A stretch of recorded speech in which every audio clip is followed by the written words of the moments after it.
Welcome to On to Better Things, the Portland chapters. I'm your host, Frank Culbertson, and this is the podcast that looks back at wrestlers who came through the Portland sports arena on their way to bigger stages. From early starts to unforgettable returns, we tell the stories of how Portland shaped wrestling history and the names who moved on to leave their mark across the world. When fans talk about all-time greats, the name Curt Hennig, Mr. Perfect, always comes up.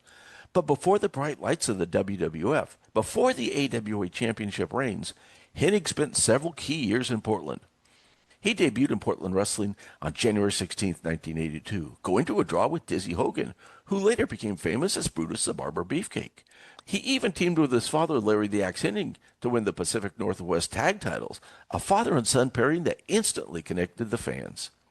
When Curt returned in March of 1983, he was no longer a rookie. He was a rising star. He notched wins over Buddy Rose, the Assassin, Ali Hassan, and the Convict, better known as Ed Wiskowski. On May 11, 1983, Curt captured the Northwest Heavyweight title by defeating Ali Hassan.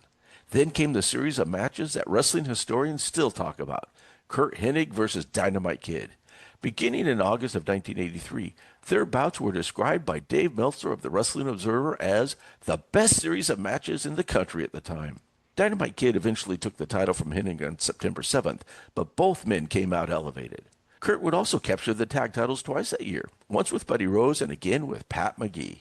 After leaving Portland in 1985, he joined the AWA, winning the World Tag Titles with Scott Hall before going on to become Mr. Perfect in the WWF, one of the most technically gifted wrestlers of his generation. Hennig made several returns to Portland, including a match against Nick Bockwinkel at the Extravaganza. Tragically, Hennig passed away in 2003, but his years in the Northwest laid the foundation for one of wrestling's most respected careers. When the Equalizer debuted in Portland on January 6, 1990, he was already 33 years old, a big, athletic, football-built rookie trained by Lynn Denton, better known as the Grappler. His debut match saw him defeat Rex King, and within a short time, he had captured the Northwest Tag Titles twice, both times teaming with the Grappler himself. The Equalizer's size and power made him stand out, and by March of 1991, he was wrestling internationally, facing Scott Norton at the Tokyo Dome Starrcade event. When he returned to Portland in April, he came back as a babyface, turning against his former mentor, the Grappler. He spent the next few years traveling through Europe before finding his biggest break in WCW in 1994. There, he first appeared under his old name before being rebranded as Dave Sullivan, the quote-unquote brother of Kevin Sullivan. His dyslexia theme gimmick led him to humorously call himself Evad, Dave spelled backwards. While he was often ridiculed in the wrestling newsletters, Dave Sullivan worked alongside some of the biggest names of the 1990s: Hulk Hogan, Ric Flair, Sting, Diamond Dallas Page, and Arn Anderson. He was proof that not every Portland alumni became a legend, but all were part of the tapestry that made wrestling unpredictable, memorable, and occasionally just plain fun. After retiring, he coached college football in Nebraska from 2003 to 2009, carrying the same grit he once brought to the ring. In December of 1986, a towering newcomer arrived in the Northwest.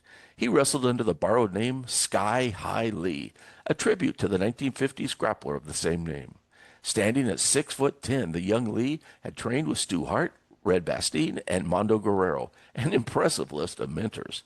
In Portland, he picked up wins over Joey Jackson, Buddha Dean, Vern Siebert, and Pat Brady. But in truth, he lacked the skill and charisma to rise above the mid-card. Still, his size made him hard to ignore. After Portland, Lee caught the eye of promoters in Japan and eventually made it to WCW. His wrestling career didn't last long, but it opened a surprising new door: acting. Under his real name, Tyler Mane, he transitioned to Hollywood, starring in major films such as X-Men as Sabretooth, The Scorpion King, and Joe Dirt. From Don Owen's small Northwest ring to blockbuster movie sets, Sky High Lee, Tyler Mane, became one of the most unique success stories to ever come out of Portland wrestling. Three men, three very different journeys. Curt Hennig, whose Portland years shaped a future legend, the Equalizer, who battled his way from small arenas to WCW fame, and Sky High Lee, the giant who traded wrestling boots for Hollywood fame. All of them passed through the Northwest before moving on to better things. This series is based on the Encyclopedia Portland Wrestlers by historian Mike Rogers, available now on Amazon.